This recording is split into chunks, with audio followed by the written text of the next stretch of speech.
Во 16 век ли живееме? Немавме струја на температура од 37 степени. Освен што немаме струја, па немаме ни вода.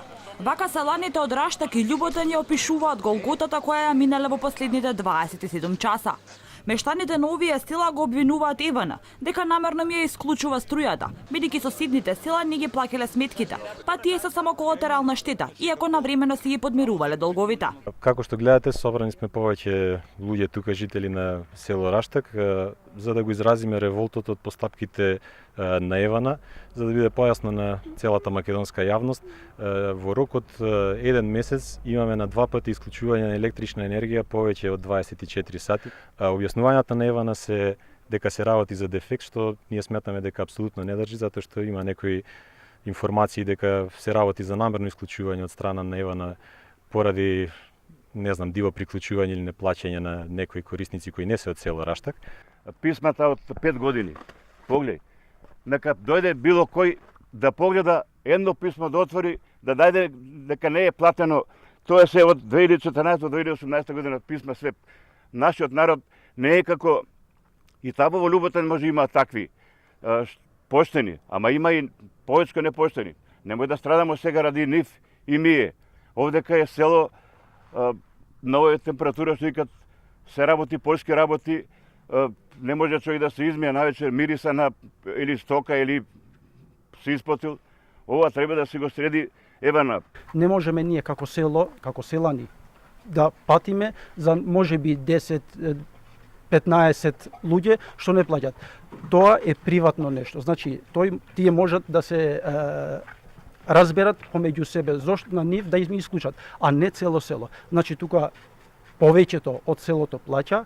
Сега имаме и тука и кланица, имаме и маркети, имаме и школа, сега децата ќе почнат. Како можеме ние тоа да го дозволиме да немат струја и елементарно нешто што треба за нив?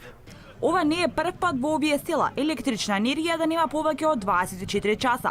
Пред само еден месец, според изјавите на селаните, струја немало 36 часа, а со тоа немало ни вода, бидејќи се снабдуваат од помпи и хидрофори кои не може да работат без струја. Мештаните велат дека реагирале до ЕВН за ваквите чести прекини во снабдувањето со електрична енергија, но оттаму секогаш го добивале истиот одговор, дека има дефекти, дека се работи на случајот.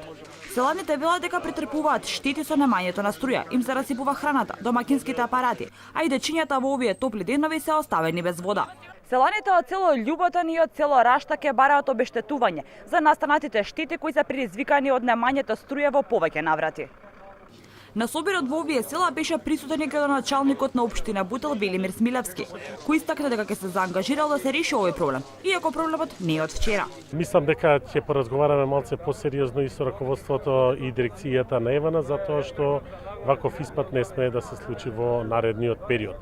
За кој е проблемот за снабдувањето со електрична енергија во селата и дали се вистините обвинувањата на мештаните на Раштак и Љуботан?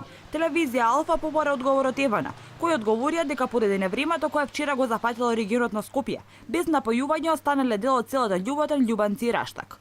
По констатирање на дефектот, екипите на ЕВН електродистрибуција веднаш излегува на терен за санација на истиот. Меѓутоа наидоа на потешкоти поради детектирање на тешки манипулации и направени последниот месец во мрежата, по-конкретно нелегално и самоволно префрлување на кабли од среден и низок напон од страна на одредени корисници. ЕВН Македонија веќе презема правни мерки против корисниците кои вршеле нелегални активности во мрежата на овој регион. Селаните предупредуваат дека доколку не се реши овој проблем со кој се соочуваат, ќе излезат на масовни протести и ќе блокираат патишта, а воедно апелираат до ЕВН повеќе да не ги доведува до вакви нехумани ситуации.